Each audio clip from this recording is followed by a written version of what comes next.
Hey everybody, this is Mrs. Rajewski. Today we are going to continue learning about the rules for derivatives. We're going to talk about the product rule, the quotient rule, and the chain rule. So pay very close attention because these have some interesting little tricks, and I'll teach you what I taught my own children who are now in second grade and kindergarten, how to remember these rules. So if they can learn it, you guys can learn it too. So to start off with, I'd like you guys to go ahead and try this warm up. So pause the video and see if you can use the power rule to approach these ones. Go ahead and pause it, and then I'll have the answers for you. Okay, so hopefully you use the power rule properly. So we're going to take the derivative of f of x, and we're just going to multiply and subtract. So 7 times 5 is 35, and 7 minus 1 is 6. 4 times negative 4 is negative 16, and 4 minus 1 is 3. 1 times 2 is 2, and this invisible exponent of 1 minus 1 is 0. X to the 0 power is 1, so 1 times 2 is 2. And then the constant rule for derivatives says if you take the derivative of a constant, it equals 0. So we're done with our derivative. All right, let's find g prime. All right, the first derivative of g is going to be 2 times 10, which is 20, multiplied by x to the power of 10 minus 1, which is 9. 5 times 7 is 35, and we'll subtract 1 from our exponent, so that's 4. This is a constant, weird. We know that the derivative of a constant is 0, so I don't have to write anything. Negative 3 times 4 is negative 12. And if I subtract 1 from my exponent, I'm going to get an exponent of negative 4. So you could either put x to the power of negative 4, or you could do that negative 12 divided by x to the power of 4, whichever you prefer. Here I've got negative 8 times negative 1, so that's going to be positive 8. And then we're going to subtract 1 from our exponent. Negative 8 minus 1 is negative 9. So you can either put 8 times x to the negative 9th power, or you could do 8 divided by x to the 9th. And I guess I could have written that here, negative 12 divided by x to the 4th. Good gravy, where did my x go? Not much better. Okay, well, I think you get the idea. And for h of x, if we take the derivative, we'll have h prime. 10 times x is 10x, and then we're subtracting 1 from our exponent, so that'll be to the 9th power. 23 times 1 is 23, and we'll subtract 1 from our power, and that'll be 22. And, ooh, yeah, even with big exponents, it still works. 2012 times x to the 2011 power. Man, oh man. All right, hopefully you guys got all those right. And we are moving on. So for today, one of the big important takeaways here is that you have to know that unlike the sum and difference rules for derivatives, products cannot be calculated simply by multiplying the derivatives together. So it's not as straightforward as adding and subtracting is. So here we go. The first thing I'm going to talk to you about is the chain rule. So the chain rule is this rule right here. And it looks a little bit complicated. And I would say probably with derivatives, the chain rule is the one that is the most challenging. And the chain rule basically says, in order to take the derivative of a function within a function, take the derivative of the outside, keeping everything inside the same, and then multiplying by the derivative of the inside. So maybe if you think about like those adorable Russian dolls, they're like nesting dolls. On the outside, you've got kind of like the larger doll. And if you open it up on the inside, you've got this like smaller doll, right? This is a composition of functions. So what you're going to do is you're going to take the derivative of what's outside, keeping everything inside the same, and then you multiply by the derivative of what's inside. So when you actually see this in action, I'll try and use different colors so it'll be very obvious what we're doing. So let me give you an example, and hopefully this will be more clear. So let's say that I have, I'm asking to take the derivative of,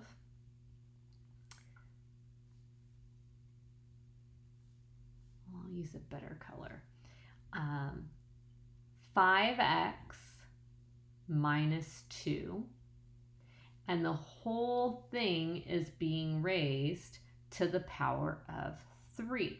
Now in this situation, my outside function is something is being cubed. My inside function is 5x minus 2. Do you guys see how there's an inside part and an outside part? To use the chain rule, what you're going to do is you're going to take the derivative of the outside part first. So if I have something cubed, then I'm going to multiply by 3 in the front. I'm going to subtract 1 from the exponent, so that's going to give me 2. And with the chain rule, everything inside is going to stay the same. But then you've got to multiply by the derivative of what's inside. That's the g prime part. So we're going to multiply by the derivative of what's inside. And the derivative of 5x is just 5. And the derivative of a constant is 0. So I'm going to add or subtract 0. That's silly. So we're done here. And I can simplify it or tidy it up a little bit. So I would end up with 3 times 5, which is 15, times the quantity 5x minus 2 squared. And that's the chain rule. You take the derivative of the outside function, and then you multiply by the derivative of the inside function. And there can be multiple chains because you can have functions within functions within functions. But that's basically the chain rule. Next, we have the product rule. So the product rule says that if you have two things that are multiplied together and you're taking the derivative of this product, what you're going to do is take the first factor and multiply it by the derivative of the second factor. Then you're going to add, and you'll take the second factor multiplied by the derivative of the first. So I have a little like sing-song thing that I use to remember this pattern so that you don't have to like memorize a formula. Maybe just remember the little song. And it goes 1d2 plus 2d1. The product rule is so much fun. And this tells us that you're going to take that first factor and multiply it by the derivative, d, of the second factor, d2. Plus 2, our second factor, d1, that's the derivative of the first factor. And honestly, while I give my kids baths, even while they were much younger than they are now, I used to sing-song this along with the quotient rule, which we'll go over in a minute, and the quadratic formula. So my kids all know the product rule, the quotient rule, and the quadratic formula. And you guys can memorize it too. And every single time that I do the product rule, I say this. If I don't say it out loud, I'm saying it to myself. So here we go. Let's do an example of the product rule. So let's take a fun one. Let's take the derivative of x plus 2 times 2x minus 3. So, and you know what, let me do this in different colors, just like we did with the chain rule, so that it pops a little bit more. I'll use purple this time, why not? All right, so in this situation, you can see this is not a chain rule situation because I don't have a function within a function. This is obviously a function multiplied by a function. So I would say that this is my first factor, And this guy is my second factor. So when we take the derivative, we're going to get 1d2. So I'm going to take my first factor, 1, and I'm going to multiply it by this derivative of this second piece here. And so derivative of 2x minus 3 is just 2. So 1d2 plus 2d1. So 2d1 means keep your second factor the same and multiply it by the derivative of the first. So the derivative of 1x plus 2 is just 1. All right, there we go. 1d2 plus 2d1, the product rule is so much fun. Of course, this is set up very nicely for us, and you know I'm a happy camper because we get to do the distributive property. So 2 times x is 2x, 2 times 2 is 4, 1 times 2x minus 3 is 2x minus 3. And gather up our like terms. 2x plus 2x is 4x. And 4 minus 3 is 1. Okay, and that's the product rule, y'all. Here we go. Let's talk about the quotient rule. So the quotient rule is the rule that we use when we've got some function that's divided by another function. So we're going to take the derivative of a fraction, basically. And I know, it looks a little weird, so thank you for sticking around and continuing to watch the video after you see this gnarly formula. But what this basically says is you're going to take the denominator and multiply it by the derivative of the numerator. Then you're going to subtract and multiply the numerator by the derivative of the denominator. Then you're going to take the whole darn thing and square it.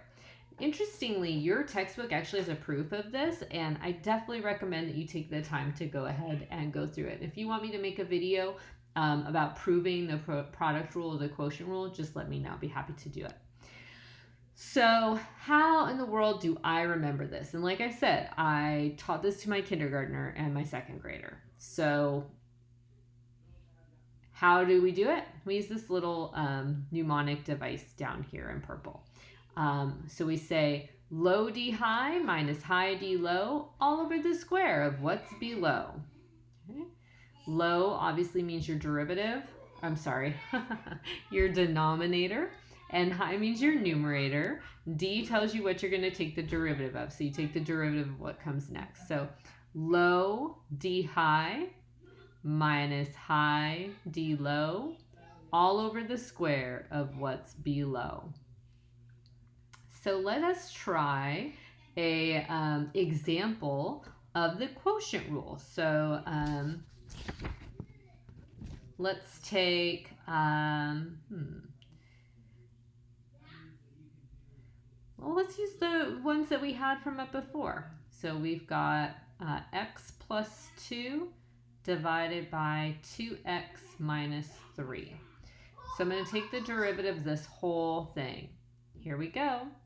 Low d high minus high d low all over the square of what's below. And we'll just tidy up this numerator. 1 times 2x minus 3 is 2x minus 3. Minus 2 times x is 2x. And 2 times 2 is 4.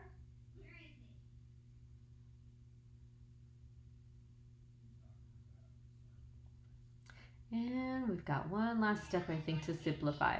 2x minus 2x is 0, and negative 3 minus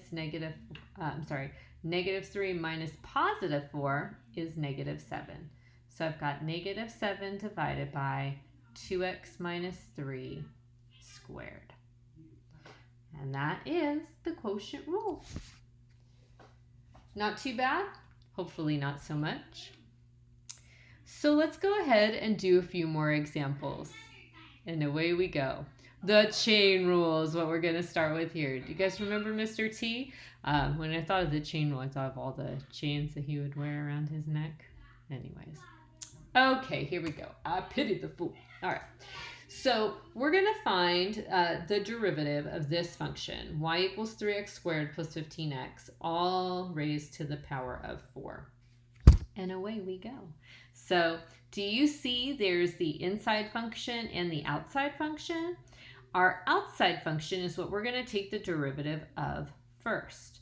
So I've got dy dx, the derivative of y with respect to x, is equal to, we'll take the derivative of something to the fourth power. The derivative of something to the fourth power is 4 times that something to the power of 3. So we've got 3x squared plus 15x. But you're not done yet, because now we're going to multiply by the derivative of what's inside.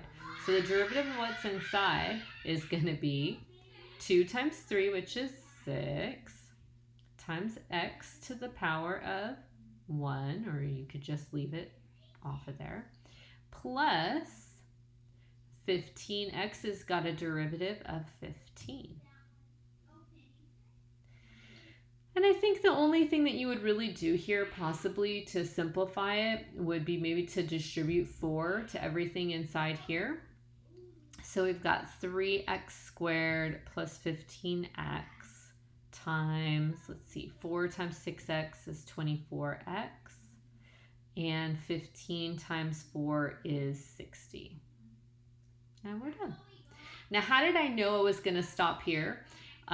Well, I do have an inside-outside function for 6x plus 15. The inside function is just x, and the derivative of x is 1. So if I multiply by the derivative of x, it's 1. So there's nothing else to do here.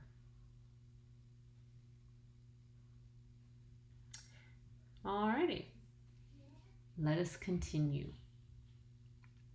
Problem 6. Remember, we're just continuing from our rules from previously. Ooh, okay. So you might say, oh, it's a fraction. We're going to use the quotient rule. Quotient rule is a little bit complicated. And if I can get away with not using, if I can get away with not using the product rule, the quotient rule, or the chain rule, then I'm going to try and do that. So this is one where I can actually rewrite it so that y is equal to 7 times 7 minus 7x to the negative 1/2 power. Do you guys see that? The square root can be written as a power of 1/2. And since it's in the denominator, if I want to take it out of the denominator, I just change the sign on the exponent. It's a lot of 7s. Whoa. Okay, so again, this is still a chain rule problem. I've got an outside function. Something is being raised to the power of negative 1/2. And I have an inside function, 7 minus 7x.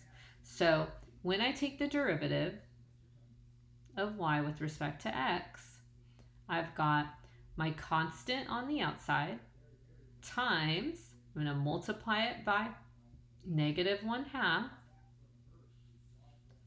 Keep my inside function the same, 7 minus 7x. And I'm going to subtract 1 from my exponent. And I'm going to use a clever one, my dears. I'm going to subtract 2/2. Right? It's still 1, but it's got a common denominator. So that's going to give me negative 3/2. Now we're going to multiply by the derivative of what's inside. So my inside function was 7 minus 7x. So we're going to multiply by that derivative. Derivative of 7 is 0. The derivative of negative 7x is negative 7. I mean, I could have put 0 minus 7. Hopefully you see why that's like kind of redundant. Okay, so I'm going to simplify this a bit. So the dy dx is equal to, I've got negative 7/2 times negative 7. That's going to be positive 49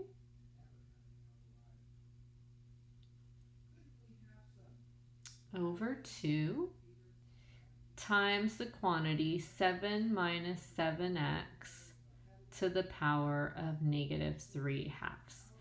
I'm pretty satisfied with this as a solution, but if you wanted to take it a little bit further, remember that this negative means that it really wants to be in the denominator. The fact that it is being raised to a fractional power means this is going to be the type of root we're talking about. So this is a square root since that denominator is 2. But what's underneath the radical in the radicand position is going to have a power of 3. So this would be kind of interesting. If I wanted to take this further, which I don't know if you actually want to do, I could write this 49 divided by 2 to times, now stay with me here, 7 minus 7x times the square root of 7 minus 7x. Now you might be like, where did the 3 halves go? Remember, if I've got, let me just say x to the 3 halves power, this is like saying I'm taking the square root of x cubed. And square root of x cubed is the same as saying the square root of x squared times x, which is the same as saying the square root of x squared times the square root of x, which is the same as saying x times the square root of x. And that's really what I did right here, right? I had something to the 3 halves power, negative 3 halves power, so I just moved it down to the denominator. And then a 3 halves power means I've got a square in there and a square root. Do you see it? Right? Or maybe the square root of a square and a square root is probably a better way to say it. So that's what I did. Honestly, I'm 100%, 1,000,000%, if 1,000,000% is a thing, totally cool with this solution. But sometimes you're maybe doing something on Khan Academy or MyLab and Mastering, and they really want you to put it as a fraction, then maybe this would be a better way to write it. But on an exam, for me, this is a perfect solution. So there you go. Moving along. All right.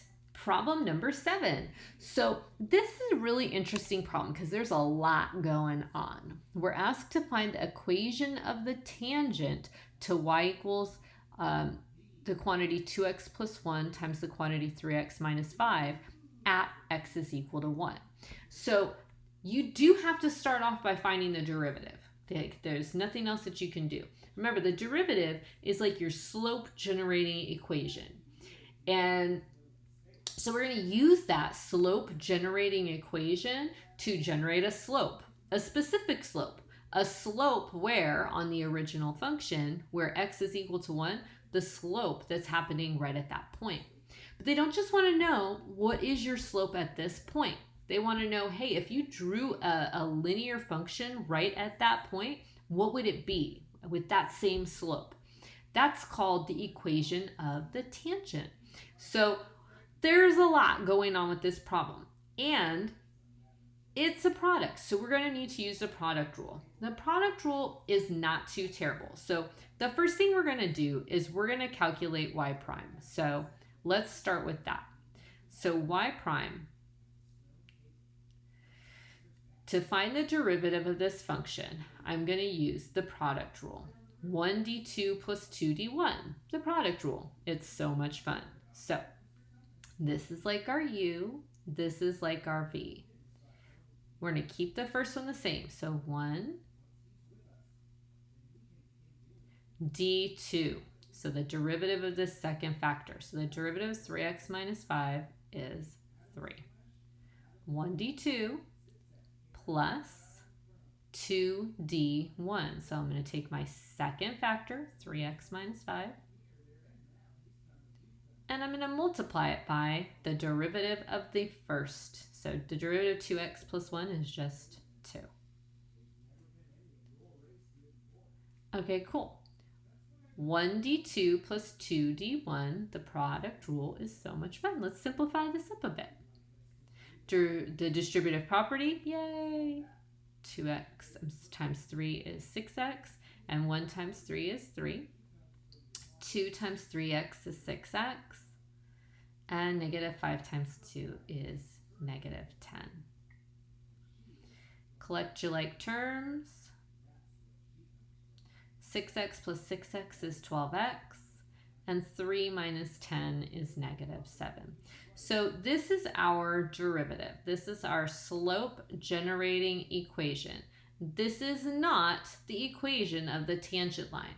This is going to create every single slope that occurs on this function at any value of x that you choose to substitute in. So this is our derivative.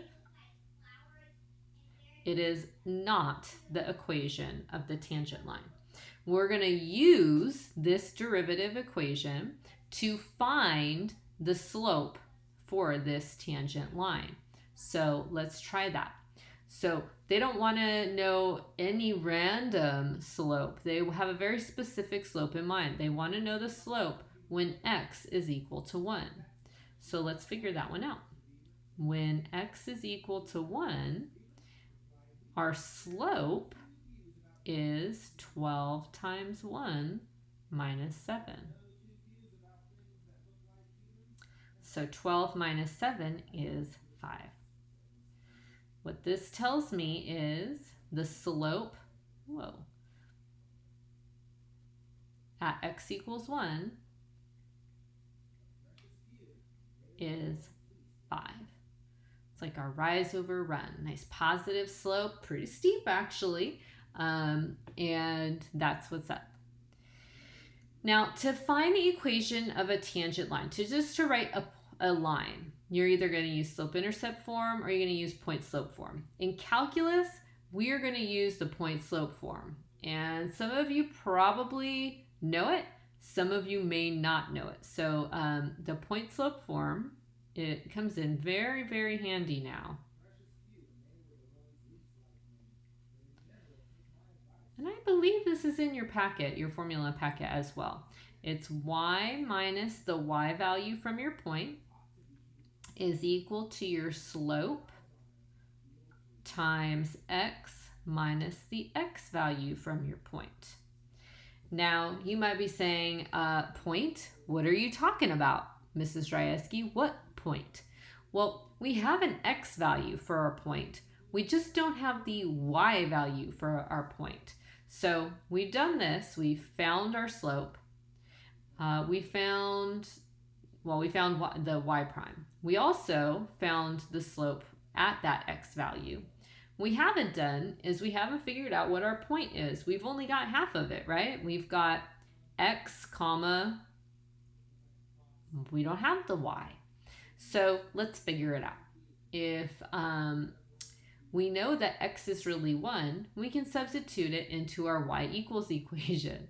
So y equals 2 times x plus 1 multiplied by 3 times 1, our x value, right, minus 5. And this is just going to give us the y value. So when x is equal to 1, what does y equal? 2 plus 1 is 3. 3 minus 5 is negative 2. And 3 times negative 2 is negative 6. So that means that we have the point 1 comma negative 6. Cool. So we can put this whole thing together now. Just move that out of the way. I've got my slope. I've got my point. I can use the point slope formula, and this will give me the equation of the tangent line. So here we go. Y minus the y value from my point is equal to the slope, which we just found was 5, times x minus the x value from my point, which was 1. Now, my friends, this is a perfect solution for the AP test if you were planning on taking it. I personally like it a little bit better when you don't have those double negatives in play. It is also perfectly acceptable for the IB exam. Sometimes they will ask you to put it into point slope form, and what they mean by that is they just want you to move that 6 over to the other side so that you can see it looks like this. We would call this point slope form.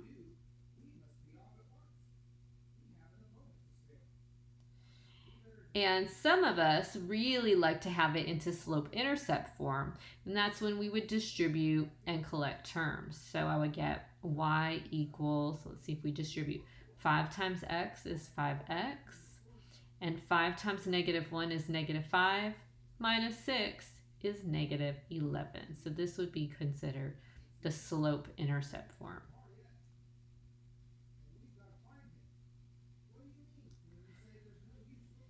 Sometimes on these tests, they are really sneaky. You've done all this work and you get down to this point and you feel like, okay, I've done enough. This is great.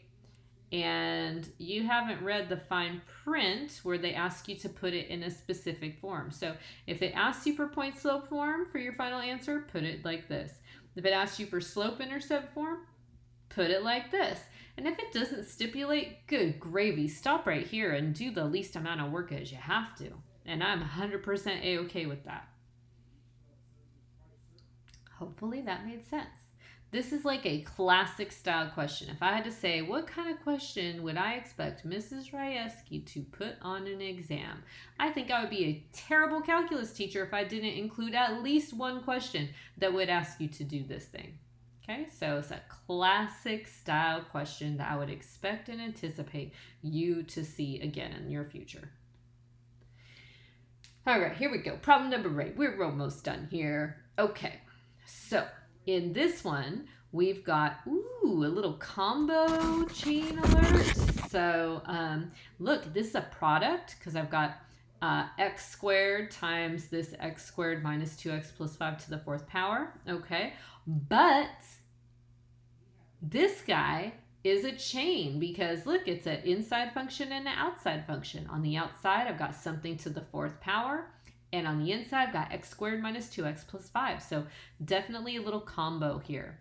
So since I'm going to be using the product rule as well as the chain rule, but since this is definitely a product, I'm going to have my u and my v. Do you guys see that? So I honestly, I like writing down my derivatives right away. So if I know u is x squared, then my derivative u prime is going to be 2x. If my v is x squared minus 2x plus 5 to the 4th power, then v prime, I'm going to have to use the chain rule in order to simplify. So I would multiply 4 times the inside function, x squared minus 2x plus 5, subtract 1 from my exponent, which is 3, and then I have to multiply by the derivative of what's inside. So the derivative of x squared minus 2x plus 5, well, that's going to give me 2x. This is going to give me -2, and this is going to give me 0, and I don't need that anymore. So the outside function, something to the 4th power, so I'm going to multiply by 4 and subtract 1, keep the inside the same, then multiply by the derivative of the inside function, which was this 2x minus 2. And I think that's all we'll need to get us started here. Here we go. So again, I was just setting it up because I find it to be easier to work with when I know these values in advance. So with the product rule, right? So the product rule says if I've got u times v, that got kind of weird, sorry. So that's 1 and 2, right? The product rule says 1d2 plus 2d1 The product rule is so much fun. So I'm just going to kind of use this and some substitutions here to make my life easier. So my u was x squared. My v prime was kind of crazy. I'll admit it. 4 times x to the 4th power minus 2x plus 5 cubed. Oops. Also times 2x minus 2.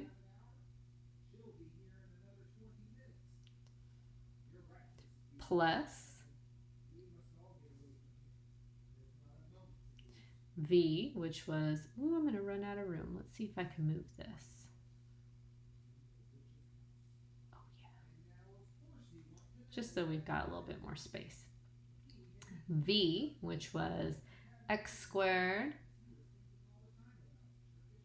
minus 2x plus 5 to the 4th times u prime, which we calculated was just plain old 2x.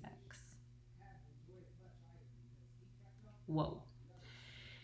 And if we can tidy it up, I don't know. Oh, this one needs a 3 on it. Good gravy, Mrs. Drieski. Did you see I forgot my cube? There it is. Don't be me. Okay, so let us tidy this up as best we can. So I've got x squared times 4, so that's a 4x squared times x squared minus 2x plus 5 cubed times 2x minus 2 plus we've got this guy.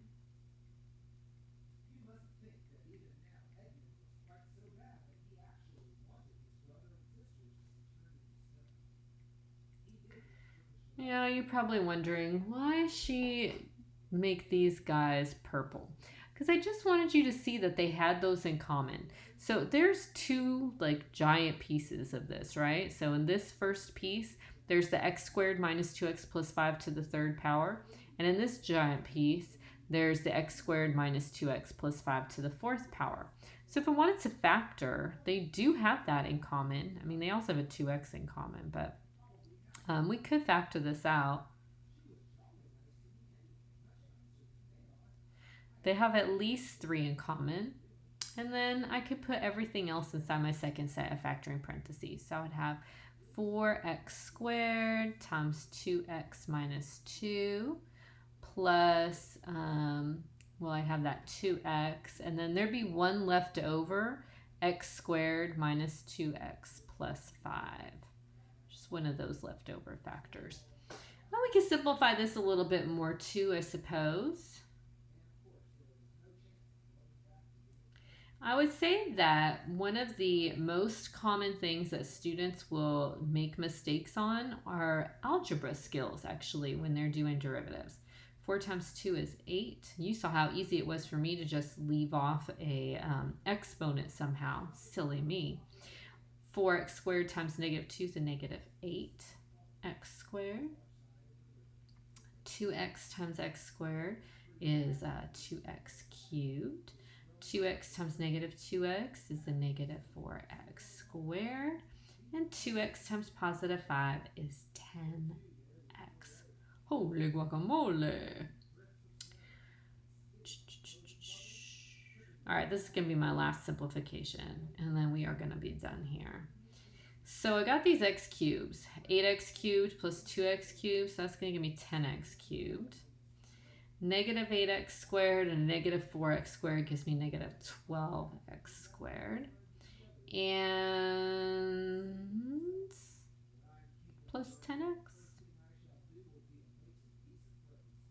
I think I'm just going to stop there. You can see probably that you can factor out the 2x from this, but that's just showing off.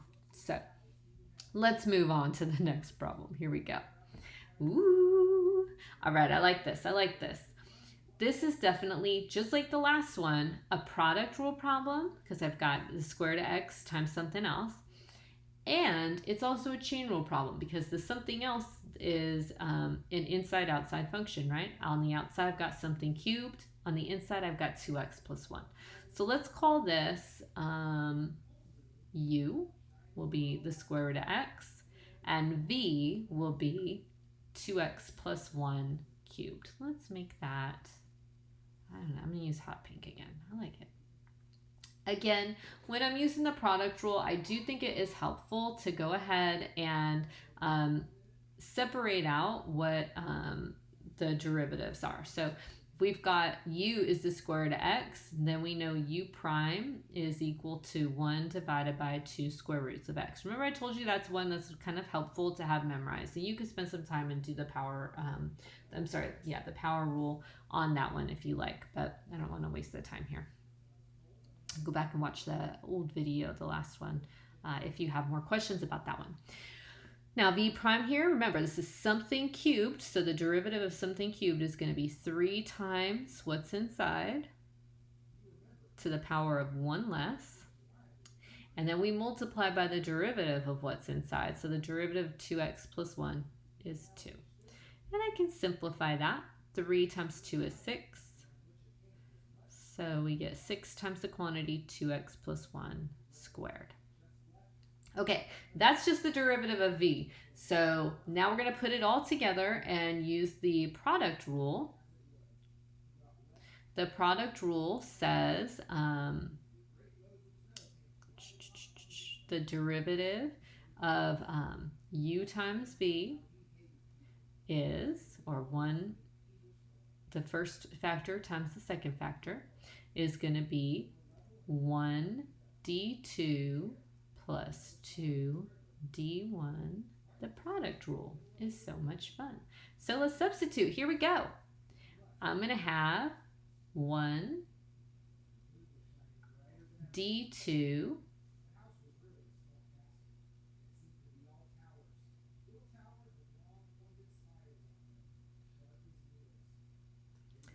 plus 2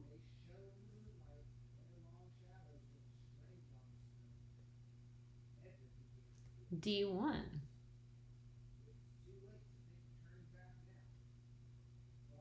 The product rule is so much fun. And let's see if we could tidy this up a bit. I think what we're going to have here is, well, 6 times the square root of x is 6 rad x. And then that's going to be multiplied by 2x plus 1 squared. And then I guess I'm just going to have 2x plus 1 cubed divided by 2 square roots of x. And this is, for me, is just a perfectly acceptable answer. Yes, we could do some factoring and whatnot, but truthfully, this is fine. This is good enough. Let us move on with our lives, shall we? Here we go. Here we go, problem number 10. This is a double chain. So we are going to calculate y prime. This is pretty cool. We've got u and v. But u and v are both chain rule problems. So it's a product rule problem, yes, and also a chain rule problem. Yes, we got it all on this. Seems like a good kind of test question to me. But here we go. As usual, I do like to start off by identifying the derivatives if I can. So let's go for it. So the derivative of u, since u is 4x minus 5 squared, it's something squared and then there's something inside, right? So something squared means I'm going to multiply the front by 2, keep the inside the same, and subtract 1 from the exponent. So you could put a 1 here, but I usually just don't. Then we're going to multiply by the derivative of what's inside. The derivative of 4x minus 5 is 4. And this is very easy for us to simplify a bit, so I suggest that you do so. 2 times 4 is 8. And then you can distribute this all the way through, which I think is nice to do. We're going to get 32x minus 40. So that's our derivative for u. Now we need the derivative for v. Okay, so this is something raised to the third power, and the inside function is x squared minus 6. So something raised to the third power, if we take that derivative, we're going to multiply by 3 in the front, keep everything the same that's inside, and subtract 1 from our exponent. So that will become an exponent of 2. Now we're going to multiply by the derivative of what's inside. What's inside is x squared minus 6, so the derivative of that is going to be 2x. And we can tidy this up. This is just going to give me 6x times the quantity x squared minus 6 squared. I mean, you could definitely expand this out if you wanted to, but I do like working with factors if I can. Okay, so we're going to use the product rule now. 1d2 plus 2d1. The product rule is so much fun. You know, almost every textbook will use U and V for the product rule and the quotient rule and all that fun stuff. But I'm like, why? I'm so used to it now. But U's and V's, if you're not careful, they can look an awful lot like each other, right? Well, let's just leave that alone. Okay, here we go. So we're going to take U, which was, so let's say y prime is equal to 4x minus 5 squared times v prime, and v prime is 6x times x squared minus 6 squared, good gravy, plus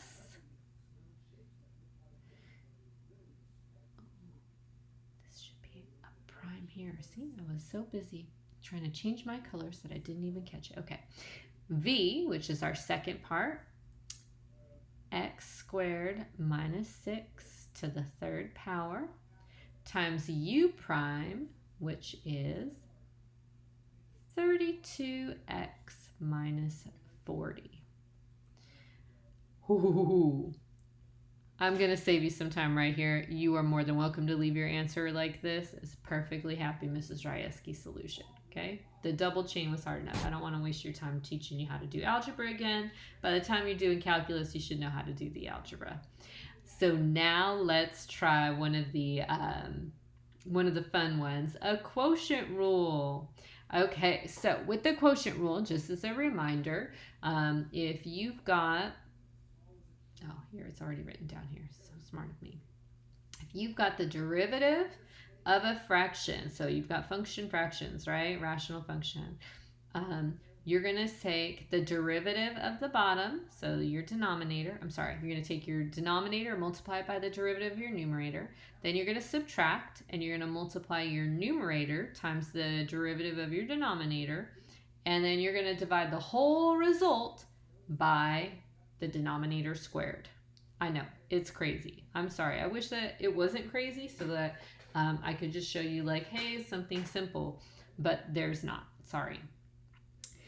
I'm going to say that my numerator is u and my denominator is v. And just like we did before, I think it's good to start off with figuring out the derivative of your numerator and then figuring out the derivative of your denominator. So if my numerator is 1 plus 3x, the derivative is 3. If my denominator is 2x plus 1, the derivative of my denominator is 2. Now this isn't so bad. Now when we pop this into our equation, so we'll find f prime of x. When we take this derivative, it's not going to be too bad. So here we go. Low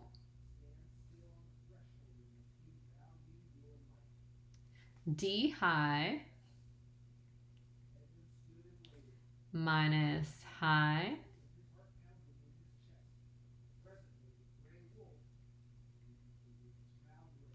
d low all over the square of what's below. Do you guys see that? I hope that you do. And then we can simplify it. So here we do that. Let's see, little distributive property. 3 times 2x is 6x. 3 times 1 is 3. 2 times a negative is a negative 2. Negative 2 times 1 is negative 2. Negative 2 times 3x is a negative 3x.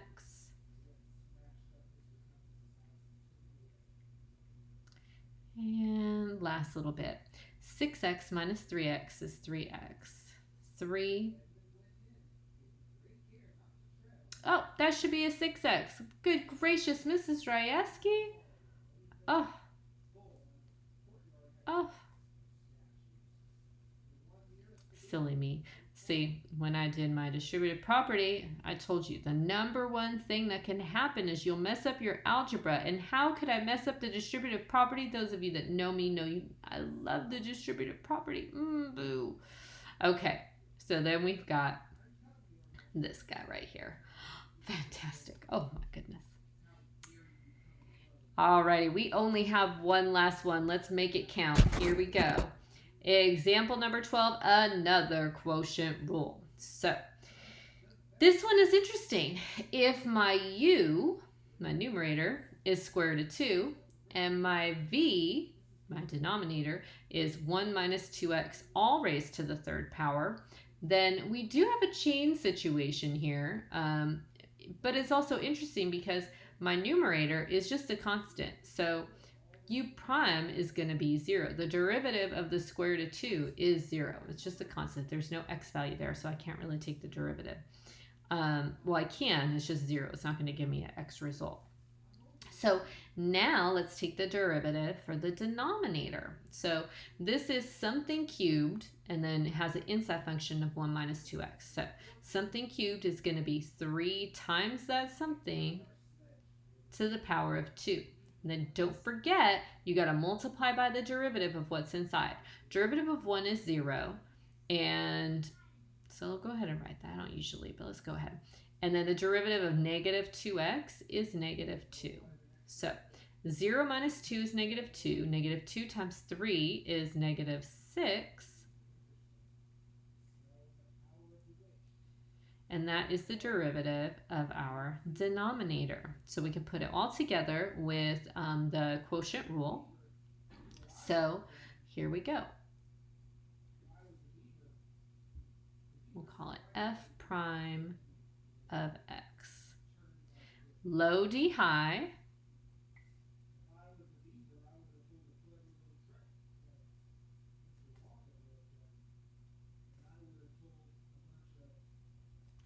minus high d low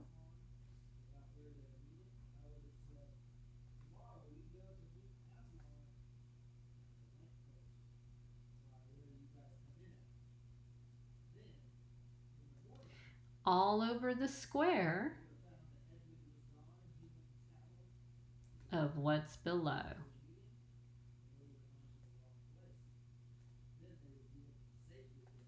Whoa. Okay. Well, there's some good parts to this, okay? So this whole piece is getting multiplied times 0, so that's all gone. That's out of there. I've got negative radical 2 times negative 6. That's going to be a positive 6 rad 2 times the quantity 1 minus 2x squared. And then my denominator, 1 minus 2x to the third power raised to the second power, that's going to be 1 minus 2x to the power of 6. Now, if I've got 2 of these 1 minus 2x's on top, and I've got 6 of these 1 minus 2x's on the bottom, this is going to reduce, and I'll be left with 4 down below. So my final answer for f prime of x is going to be 6 rad 2 all divided by 1 minus 2x to the 4th power. Gosh, I like that. I like that a lot. Well, that ends this lesson. I really hope that you were able to follow along. Sorry I missed my exponent on one of those problems. We had to go back. It's embarrassing. But that's also real, and it happens even to the best of us. So Please make sure that you get your homework done. If you are not doing My Lab and Mastering, do the problem side of your textbook. Although I prefer for you to do the My Lab and Mastering. And if you have any questions, please send me an email. Talk to you guys later. Miss ya. Bye.